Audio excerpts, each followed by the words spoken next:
Welcome back, guys, to another Clash Royale video, and today we're going to be taking a look at the Gaurds, because the Gaurds are extremely popular now, and for good reason. The Gaurds are really strong, especially against some of the popular legendary cards that have been used right now, like the Miner and the Sparky. Now here's the deck I'm using. It is a Miner cycle deck. Now if you guys don't have the Ice Wizard, go ahead and throw in a Valkyrie, Fire Spirits, a Wizard, or even a Princess, some sort of splash damage card, because that's the role of the Ice Wizard in this deck right here. And if you don't have the Miner, maybe go ahead and throw in a Hog Rider in its place. But realistically, the Gaurds can be placed in any deck. Just go ahead and replace whatever distraction unit you're currently using, like the Goblins or the 1 Elixir Skeletons. Go ahead and replace those with the Gaurds, and you should be good to go. But let's go ahead here and take a look at some replays, and then we're going to finish off with a live battle. So here we are, guys, facing off against a fellow level 10 here, who is actually also using a Miner cycle deck. But I'm going to wait here till I get to 10 Elixir before I make my opening move.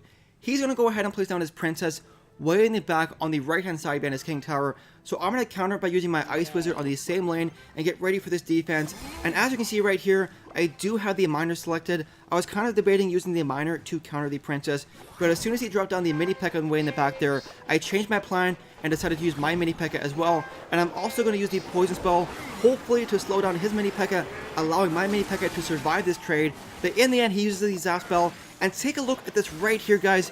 My minions, as well as the Ice Wizard, stop attacking his mini P.E.K.K.A a half second before it's dead. And that actually allows his mini P.E.K.K.A to kill my Ice Wizard, which is really annoying, and I'm not too sure why that happens, but I see it a lot where a ranged troop or any troop just stops attacking their target a half second before they're dead, and that usually ends up losing a troop or getting some free tower damage. So not really too sure why that happens. But right here, he drops down another Princess on the right hand side.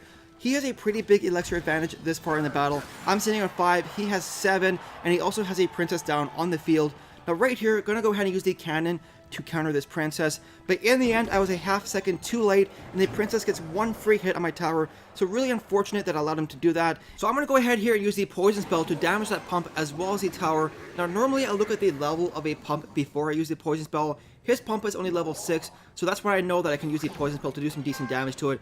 If my opponent has like a level 8 or level 9 pump, then I usually won't go ahead and use the Poison Spell.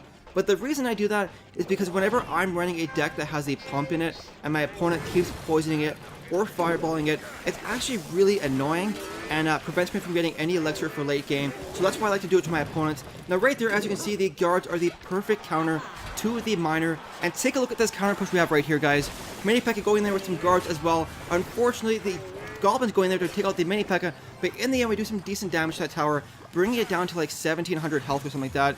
Now the reason the Gaurds are a great counter to the Miner is because normally people use like Skeletons or Goblins or a mini P.E.K.K.A or something like that, but the Skeletons or Goblins can be zapped away, and the mini P.E.K.K.A is a 1 Elixir loss against the Miner, whereas the Gaurds can't be zapped, and they're also an even Elixir trade. Now right here, finally the mini P.E.K.K.A getting it away to the tower, getting 2 hits off, and the Poison Spell finishing it off, giving me the 1 crown lead in this battle. And with 27 seconds left, all I really have to do is defend, and I will get the 1 crown victory.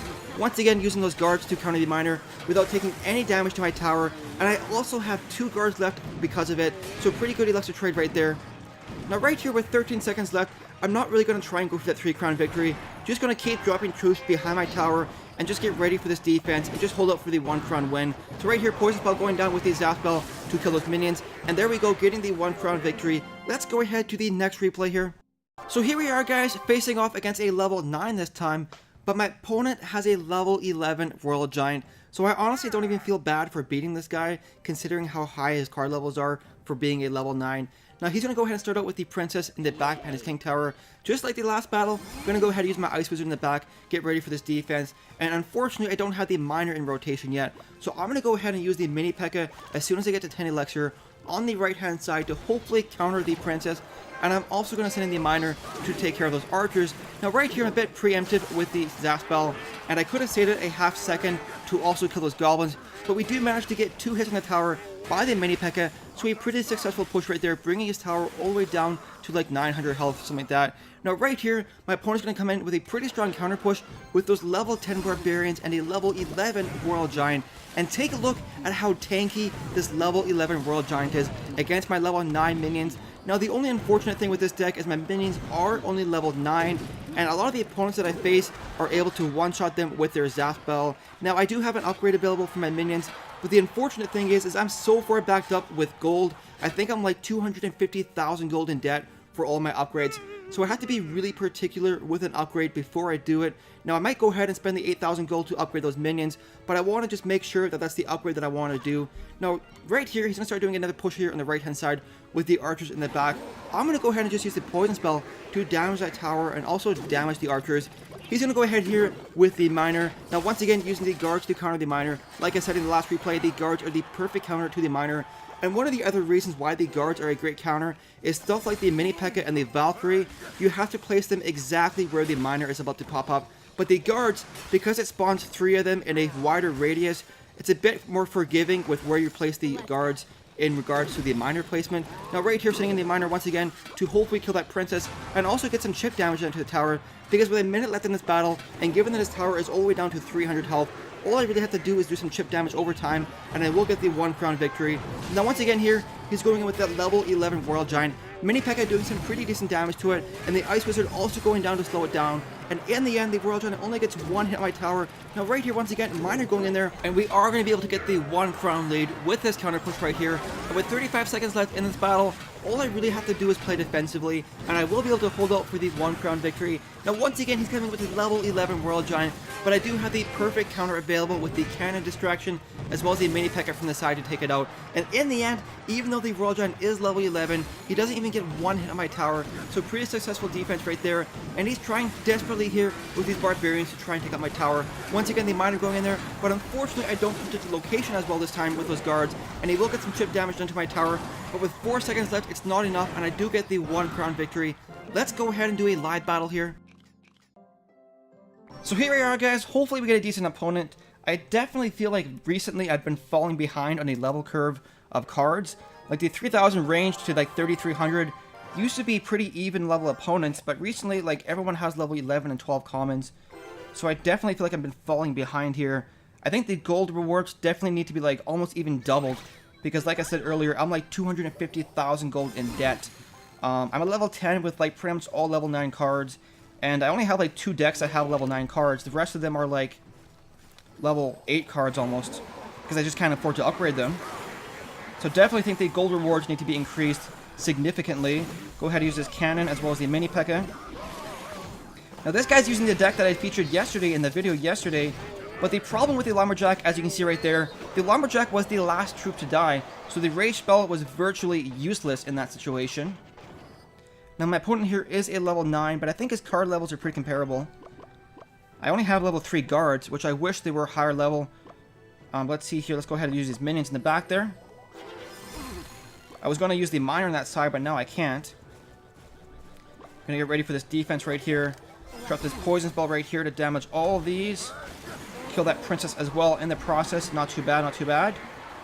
I have the cannon here, as you can see, getting ready for that right there. I was expecting that Hog Rider. Use the mini P.E.K.K.A. to kill that Valkyrie first, and then kill that Hog Rider. Thank you. And okay, so far, I don't have enough elixir right here to do any sort of counter push. So I'm going to sit back and just get ready for the next defense. Now the thing with the Miner Cycle deck is normally what you want to do is just defend, and then whatever troops are left surviving after a defense, just send in your miner by itself to like distract that tower, and that will hopefully support those defensive counter push troops. Getting ready for another princess. Let's go ahead and use this to distract the princess. And send in a miner, just kind of test the waters right there. Zap those goblins. And he's probably going to have to counter that miner or just take some chip damage to his tower. There's this cannon right here with the mini P.E.K.K.A. I'm going to go ahead and use the Ice Wizard to slow down this Hog Rider and hopefully prevent any damage to my tower. Now, I did a video, I think, yesterday on the Lumberjack Hog Rider deck, so I'm pretty refreshed on this strategy. So let's go ahead and poison this here. I don't think the mini P.E.K.K.A. will make it to the princess. And I want to kill that princess. Let's go ahead and use this and this. And get ready for this Hog Rider that's probably incoming. Zap these. Mini P.E.K.K.A. to counter that. Unfortunately, I missed one goblin there, which is really unfortunate. But we're doing some chip damage to that tower. Doing some chip damage, which is okay by me. Now let's go ahead and use this. We're going to poison this right here. and just keep the pressure on and force him to spend, hopefully spend the elixir defending his tower. Instead, I'm going to use this mini P.E.K.K.A. There we go. And let's go ahead and zap these goblins. Actually, that zap probably was a waste there because the Ice Wizard was going up there on the right-hand side. So let's see if we can't poison all this right here. Kill that princess, please. Send in another miner. And hopefully just keep him spending all of his elixir playing defensively. Just really outcycle him, hopefully. Come on, 1 minion. So you got 1 minion alive there, doing some decent damage there. Ice Wizard right here. Kill these goblins. I'm expecting a pretty quick Hog Rider push here on the left-hand side. Let's go ahead and use this with this. And this right here. Use some guards, hopefully to counter this princess. And there we go. Let's go ahead and poison this tower, and hopefully we can get the victory right here. I'm going to go ahead and zap this as well. The mini P.E.K.K.A. should be able to go in there and get the victory. There we go. Opponent left the match there. Anyways, guys, that's going to be the end of the video. I really hope you enjoyed it. If you did, please make sure to like and subscribe. Thank you so much for watching, guys, and we'll see you in the next video.